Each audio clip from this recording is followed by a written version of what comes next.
Assalamualaikum warahmatullahi wabarakatuh. Karya tulis ilmiah. Ya, karya tulis ilmiah merupakan judul materi dari video pembelajaran yang saya buat pada kesempatan kali ini. Baiklah, sebelum kita masuk ke dalam pembahasan, perkenalkan nama saya Zaskia Juwandari Zain dengan nomor induk mahasiswa 240111300008. Nah, video ini saya buat untuk memenuhi tugas dari mata kuliah penulisan karya ilmiah. Izin kepada Bapak Dr. Muhammad Isnaini, Magister Agama, Magister Pendidikan. Saya berasal dari program studi Pendidikan Kimia, Fakultas Ilmu Tarbiyah dan Keguruan. Sebelum masuk ke dalam pembahasan, di sini saya akan membacakan pendahuluan dari materi karya tulis ilmiah terlebih dahulu. Jadi, karya tulis ilmiah yang baik harus memenuhi format dan persyaratan tertentu, serta dirancang secara sistematis dan seimbang dengan membuat kerangka tulisan. Nah, biasanya kerangka tulisan ini disebut dengan outline. Sekarang kita masuk ke pembahasan. Di sini saya akan memberitahukan kepada teman-teman semua apa itu pengertian dari karya tulis ilmiah. Jadi, menurut Kamus Besar Bahasa Indonesia, KBBI, karya tulis ilmiah adalah karya tulis yang dibuat dengan prinsip-prinsip ilmiah. Kemudian, menurut Profesor Dr. H. Bin Samsyuddin Makmun pada 2001, karya ilmiah adalah tulisan yang sistematis, objektif, dan metodologis yang menyajikan hasil penelitian, pengembangan, atau pengkajian suatu bidang ilmu. Selanjutnya ada format dasar karya tulis ilmiah. Yang pertama itu ada pendahuluan. Nah, di dalam pendahuluan ini terdapat poin-poin penting. Yang pertama itu ada kata pengantar, yang kedua ada rumusan masalah, yang ketiga ada tujuan, dan yang terakhir ada manfaat. Selanjutnya yang kedua itu ada tinjauan pustaka. Nah, tinjauan pustaka ini berfungsi sebagai landasan teori karena isi di dalam kajian pustaka itu diperoleh dari hasil analisis atau mengkaji hasil penelitian dari orang lain. Yang ketiga ada metode penelitian. Di dalam metode penelitian ini terdapat poin-poin penting. Yang pertama itu ada diagram alir penulisan. Nah, diagram alir penulisan ini merupakan diagram yang menggambarkan urutan langkah-langkah dalam menulis karya ilmiah yang sedang kita buat. Poin yang kedua itu adalah data dan informasi yang diperlukan. Nah, di sini dijelaskan mengenai data apa saja yang telah kita dapatkan. Kemudian di poin ketiga ada teknik pengumpulan data. Nah, di dalam teknik pengumpulan data ini menjelaskan tentang cara-cara kita dalam mengumpulkan informasi atau fakta-fakta yang dibutuhkan dalam penulisan. Kemudian poin yang terakhir yaitu poin keempat ada teknik analisis data. Nah, teman-teman, di dalam teknik analisis data ini kita menyajikan cara mengolah dan menganalisis data, baik itu menggunakan metode kuantitatif maupun metode kualitatif.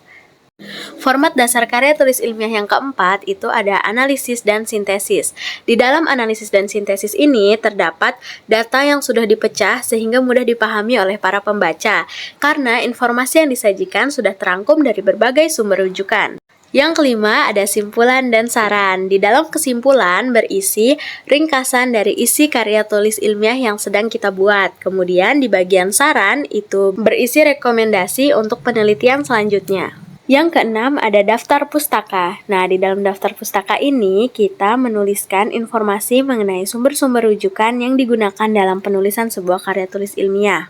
Seperti nama penulis, tahun terbit, judul dari sebuah buku atau sebuah jurnal yang kita jadikan rujukan, dan lain sebagainya.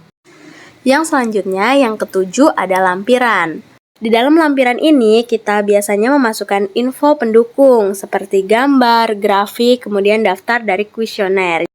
Sekarang saya akan menjelaskan apa itu outline. Nah, teman-teman, tadi kan di pendahuluan saya sudah menyinggung mengenai outline. Nah, jadi outline ini merupakan kerangka dari penulisan karya ilmiah. Nah, di dalam outline ini terdapat 3 poin. Yang pertama itu ada pendahuluan, pembahasan, dan penutup.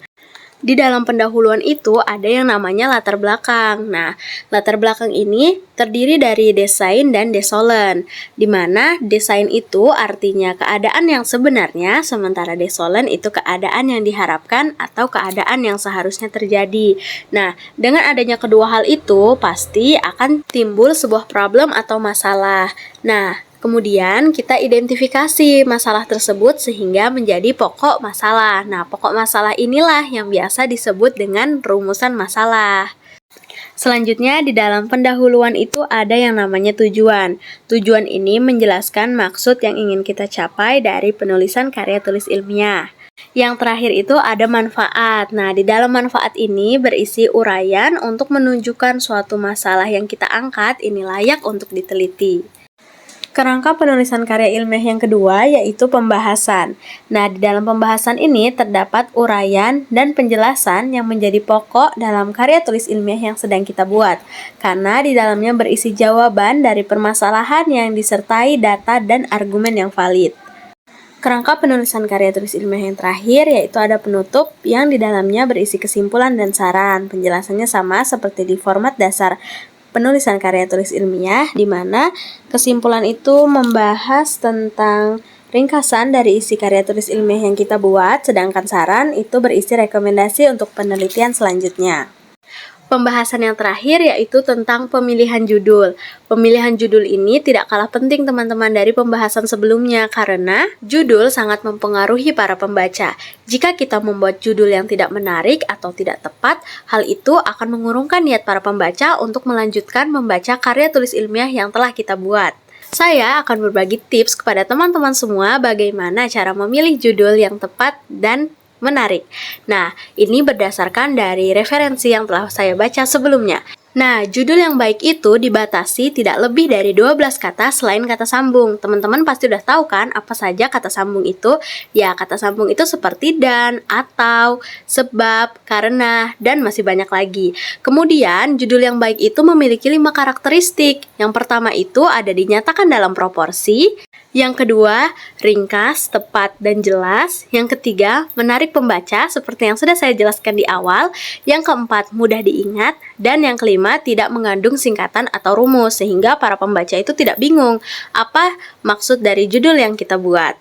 Baiklah teman-teman, selesai sudah penjelasan dari saya. Di sini saya menarik kesimpulan bahwa karya tulis ilmiah merupakan sebuah tulisan yang didasarkan oleh kreativitas dan penelitian yang tersusun secara sistematis serta sesuai dengan kaidah kebahasaan.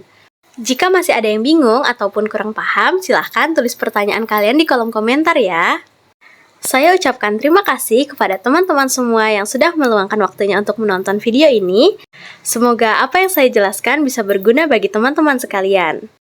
Izin kepada Bapak Dr. Muhammad Isnaini, Magister Agama Magister Pendidikan, untuk saya mengakhiri tugas video pembelajaran pada kesempatan kali ini. Terima kasih. Wassalamualaikum warahmatullahi wabarakatuh. Sampai jumpa di video selanjutnya teman-teman.